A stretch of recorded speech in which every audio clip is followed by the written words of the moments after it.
हैं और विजय कौशिक जुड़े हुए हैं, कांग्रेस के नेता हैं।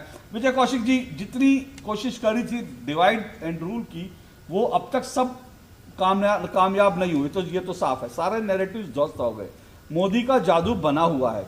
अब सवाल यह है, कांग्रेस के पास 2024 के लिए क्या बचा?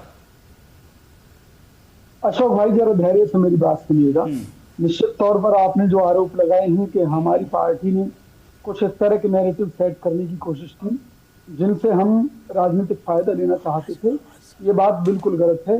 क्योंकि नैरेटिव हम अपने बारे में कोई सेट नहीं कर पाए, ये हमारी रणनीतिक हार कहेंगे आप तो इसमें कोई अतिशयोक्ति नहीं होगी। सही मायने में तो भाजपा ने हमारे बारे में जो झूठे नैरेटिव गढ़े उनका शिकार हमारी कांग्रेस पार्टी हुई है। उसमें हमारे नेताओं की रणनीतिक चूक भी शामिल है। पहला नैरेटिव कि कांग्रेस हिंदू विरोधी है, भाजपा ये बनाने में हमारे खिलाफ कामयाब रही। दूसरा ये कि भाई भाजपा ये नैरेटिव सेट करने में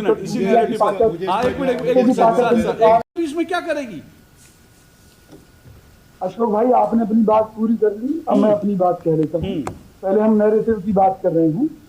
दूसरा नैरेटिव हमारे बारे में ये गढ़ा गया बीजेपी द्वारा, क्योंकि धन बल और मीडिया की ताकत इनके साथ है, माननीय मोदी जी और अमित शाह जी के साथ, और ये उसका बखूबी इस्तेमाल कर रहे हैं। दूसरा नैरेटिव ये इन्होंने गढ़ा कि जैसे कांग्रेस मुस्लिम परस्त पार्टी है। तीसरा नैरेटिव हमारे बारे में ये गढ़ा गया कि हमारी पार्टी में ब्राह्मण, वैश्य और क्षत्रिय को कोई स्थान नहीं है, ये सभी जाति के लोग उपेक्षित हैं कांग्रेस में, और भाजपा ने इस बात का फायदा लिया। हालांकि इसमें हमारी पार्टी के शीर्ष नेतृत्व का भी कुछ ना कुछ दोष है।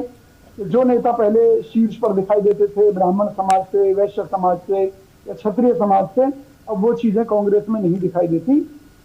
यही कारण है कि जहां नेहरू जी के समय में या इंदिरा जी के समय में या राजीव जी के समय में जो इन जातियों की वोट सबसे ज्यादा तादाद में मिलती थी, वो वोट बैंक अब बीजेपी की तरफ खसकता जा रहा है।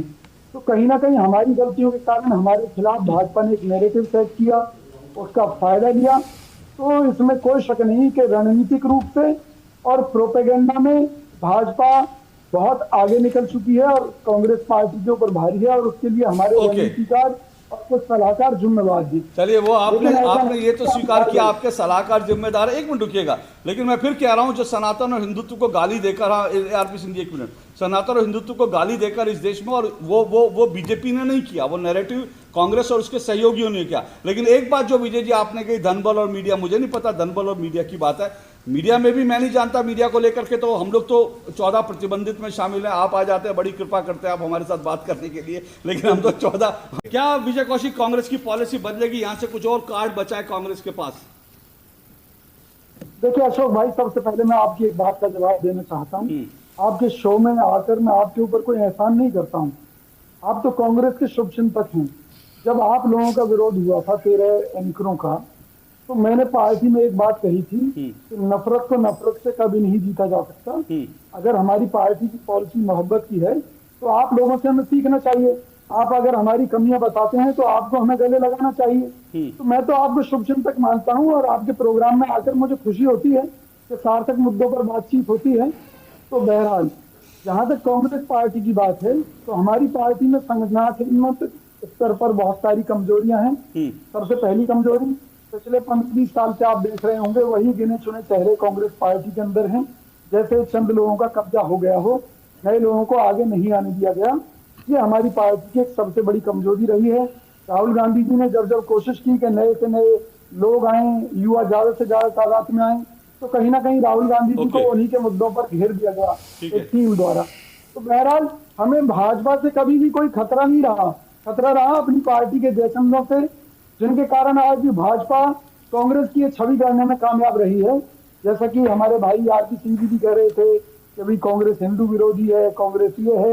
निश्चित तौर पर आप ये बातें इसलिए कह पा रहे हैं क्योंकि कांग्रेस ने सही समय पर उन बयानों का जवाब नहीं दिया जो हिंदू और हिंदुत्व के बारे में कहे गए। जबकि हकीकत यह है कि माननीय मोदी जी को, अमित शाह जी को न हिंदुत्व की परिभाषा मालूम है, न विकास की परिभाषा मालूम है कि विकास क्या है। लेकिन फिर भी हमारी कमियों के कारण उन्हें जीत मिली है।